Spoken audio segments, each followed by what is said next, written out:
Halo teman-teman semua. Jadi di sini kita akan diskusi lagi ya mengenai salah satu gugus fungsi turunan dari asam karboksilat, yaitu adalah amida ya. Nah, ini adalah outline atau bahasan apa aja sih yang akan kita diskusikan. Ya, yang pertama ada pendahuluan, yang kedua ada tata nama, kemudian ada sifat-sifatnya dari amida itu sendiri, sifat-sifat fisika ya. Kemudian sintesis dan juga reaksi dari amida ya. Nah, untuk pendahuluannya, jadi amida itu apa sih? Amida itu adalah gugus asil yang diikatkan pada atom nitrogen. Asil seperti ini teman-teman, ini asil ya, RCO, ini adalah asil. R-nya itu bisa apa aja ya, bisa H, bisa CH3, bisa C2H5, macam-macam ya. Yang diikatkan pada atom nitrogen ya. Nih, ya di sini NH2 contohnya. Atom nitrogen ya. Ini sih nitrogen sih sebenarnya, nitrogen. Nah, amida paling sederhana itu adalah metanamida ya. Ini paling sederhana teman-teman nih. Ini adalah amida paling sederhana, ini asilnya ya. Kemudian ini nitrogennya nih. Atau disebut juga formamida. Kemudian kalau kita ganti si H-nya ini dengan CH3 itu menjadi etanamida ya berarti namanya ya. Atau disebut juga asetamida ya. Kalau kita ganti lagi nih siapa namanya CH3 dengan CH2H5 berarti menjadi propanamida ya.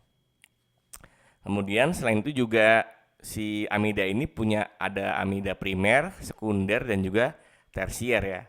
Kalau atom nitrogennya itu hanya mengikat 2H, sorry. 2H dan juga asil, satu gugus asil ya. Berarti dia adalah amida primer ya. Kalau misalnya si N-nya ini mengikat satu asil dan juga satu alkil di sini, ini asilnya, ini adalah alkilnya, dia merupakan amida sekunder ya, atau amida tersubstitusi di situ. Nah, kalau misalnya si N ini dia mengikat asil dan juga dua gugus alkil ya atau dua alkil, dia merupakan amida tersier ya di situ ya. Oke. Nah, bisa 4 nggak? Nah, kalau ini kan dia kan kalau nggak 3, 5 ya. Kalau 4 berarti dia bermuatan positif nantinya gitu. Nah, untuk tata nama amida sendiri, itu amida itu dinamai mirip dengan si asam karboksilat ya, atau sebenarnya mirip dengan ester sebenarnya teman-teman ya. Jadi amida ini dinamai dengan mengganti asam dengan akhiran OAT atau asam akhiran AT ya pada asam karboksilat induk dengan akhiran amida ini. Ini contohnya tadi di sini. Ini tadi kan dia adalah etanamida teman-teman ya, etanamida ya. Karena si N itu dia berikatan dengan etil, berarti namanya adalah N-etil etanamida ya. Tadi kan di sini kan udah dibahas nih ya. Kalau misalnya ini adalah etanamida nih. Tadi si H-nya ini diganti dengan etil, teman-teman nih ya. Nah, di sini berarti apa nih? Dia adalah formamida atau metanamida ya. Di sini N-nya itu dia mengikat dua gugus atau dua metil ya. Berarti namanya adalah N, dimetil metanamida ya. Atau biasanya disebut juga N, NN dimetil formamida atau biasa disingkat DMF ya. Dimetil formamid ya. Kemudian kalau seperti ini itu namanya berarti adalah sikloheksana karboksamida ya. Kalau ini berarti namanya adalah benzamida ya, langsung aja gitu. Nah, jika substituen pada atom nitrogen suatu amida adalah gugus fenil ya. Tadi kan substituennya bisa H ya atau bisa metil, bisa etil macam-macam ya. Nah, kalau dia fenil gugusnya maka akhiran amidanya ini diganti menjadi anilida teman-teman ya. Ini contohnya nih. Kalau misalnya dia NH2 kan di sini kan, ini contohnya ini nggak ada misalnya nih. Misalnya NH2 ya. Ini kan berarti kan jadi etanamida teman-teman ya. Etanamida ya. Tapi karena dia di sini adalah gugus fenil ya, ini gugus fenil nih di sini ya, atau alkil dari gugus benzen ya berarti ya. Maka akhirnya menjadi diganti jadi dari amida menjadi anilida, atau namanya berarti jadi etananilida ya, atau asetanilida ya, sama aja gitu. Nah kalau ini berarti apa nih? Diganti jadi benzanilida ya. Ini ngikutin ini nih. Tadi kan ganti anilida ya. Terus yang ini, nah kalau amida siklik itu biasanya disebut juga laktam ya. Teman-teman pasti ingat nih kalau laktam itu adalah suatu antibiotik ya yang bisa melawan bakteri ya gitu ya. Sehingga diberi kalau misalnya dia adalah amida siklik itu diberi awalan laktam. Contohnya adalah di sini asam laktam 4 amino butanoat ya, ini contohnya kayak gini nih ya. Diberi awalan laktam, teman-teman. Nah, bagaimana sifat-sifat fisika dari amida? Di sini kalau dibandingkan dengan amina ya. Amina ini seperti ini, teman-teman ya. NH2. Kalau amina itu kan CO NH2 ya. Ini adalah amina. Ini adalah amida. Kalau teman-teman jeli ini di sini, ini adalah ikatan peptida nih kalau di protein ya. Nah, sebenarnya ikatan peptida itu sama aja dengan si amida ya. Kalau dilihat berarti amida ini sifatnya kurang basa dibanding amina induknya ya. Ini amina induknya, ini adalah si amidanya ya. Kenapa seperti itu? Karena pasangan elektron bebas yang ada pada atom nitrogen itu terlokalisasi ya, atau ibaratnya ketarik oleh apa? Oleh oksigen yang ada di karbonil di sini. Si atom-atom bebas yang ada di sini nih, kan sebenarnya ada 2 ya sebenarnya atom bebasnya.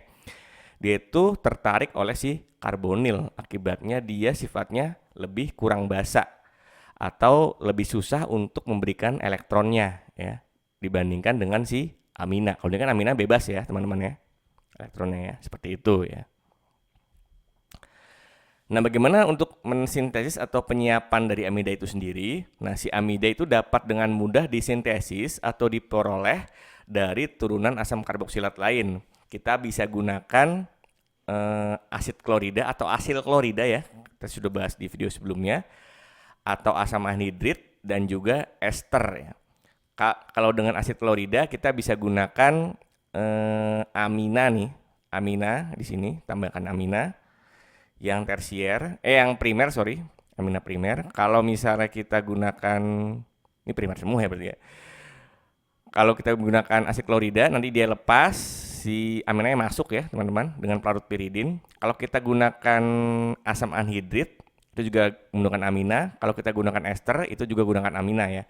Intinya nanti si Cl atau si OR itu dia akan lepas dan digantikan oleh amina, sehingga menghasilkan amida ya. Kalau amina yang bebas jadi amida primer. Kalau misalnya amidanya dia berikatan dengan gugus atau gugus alkil atau alkil, dia menjadi amida sekunder atau tersier di situ. Kemudian untuk laktam atau amida siklik itu bisa dihasilkan dari asam amino ya. Asam amino yang berasal dari gugus asam karboksilat dan juga gugus amino. Di sini contohnya adalah asam 4 amino butanoat nih di sini nih. Ini adalah asam karboksilatnya ya. Ini adalah aminanya. Ketika dipanaskan, maka akan terjadi ikatan antara O di sini nih dengan NH2 di sini. OH-nya lepas teman-teman ya. OH-nya lepas dan akan menghasilkan asam di situ. Menjadi laktam asam 4 amino butanoat. Ini untuk yang amida siklik ya, atau laktam biasa disebutnya. Nah, coba sekarang kita prediksi bagaimana reaksi ini. Tadi ingat ya, kalau misalnya dia ketemu seperti ini kan suatu asil klorida teman-teman ya. Dia Cl-nya pasti dia merupakan leaving group yang baik ya, atau gampang lepas ya. Kalau dia lepas, nanti dia akan bermuatan positif nih si ininya. Cl kan udah lepas nih ya, bermuatan negatif. Nah, akibatnya dia bisa diserang oleh si NHR2 di sini ya. yang dia sebenarnya kurang basa dibanding dia sebenarnya sifatnya adalah nukleofilik ya, sehingga nanti hasilnya adalah seperti ini nih ya. NHR2. Nah, ini adalah suatu amida ya. Di sini adalah nitrogennya, di sini adalah gugus asilnya, gugus asil yang ini nih ya. Asil plus nitrogen ya. Coba kita perjelas lagi hasilnya. RCONHR2 ya. Ini adalah produknya ya. Produk dari ini ditambah dengan ini. Nah, untuk reaksi-reaksi amida itu bisa mengalami setidaknya 3 reaksi, teman-teman. Yang pertama adalah reaksi hidrolisis, kemudian ada reaksi reduksi, dan juga reaksi dehidrasi ya. Untuk reaksi hidrolisis itu bisa terjadi apabila si amida ini bertemu dengan OH dan juga pemanasan. Nanti hasil akhirnya adalah asam karboksilat ya. Kemudian untuk reaksi reduksi itu bisa terjadi apabila si amida ini dia bereaksi dengan suatu reduktor kuat. Di sini contohnya adalah LiAlH4 dengan ether ya, dan juga pelarut air di situ ada. Maka akan menghasilkan amina primer di situ.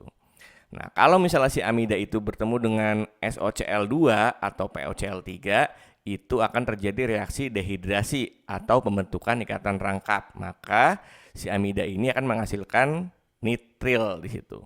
Nah, kalau si amida ini bertemu dengan X2, X itu adalah golongan halogen ya, teman-teman ya. Golongan halogen, bisa Cl2 atau Br2 dengan basa dan juga H2O, maka dia akan terbentuk amina primer. Bedanya dengan yang ini, dia berkurang 1 karbon dibanding amida awalnya atau amida prekursornya, seperti itu. Nah, coba kita prediksi reaksi ini ya. Reaksinya adalah suatu laktam atau amida siklik ya di sini. NHO ya.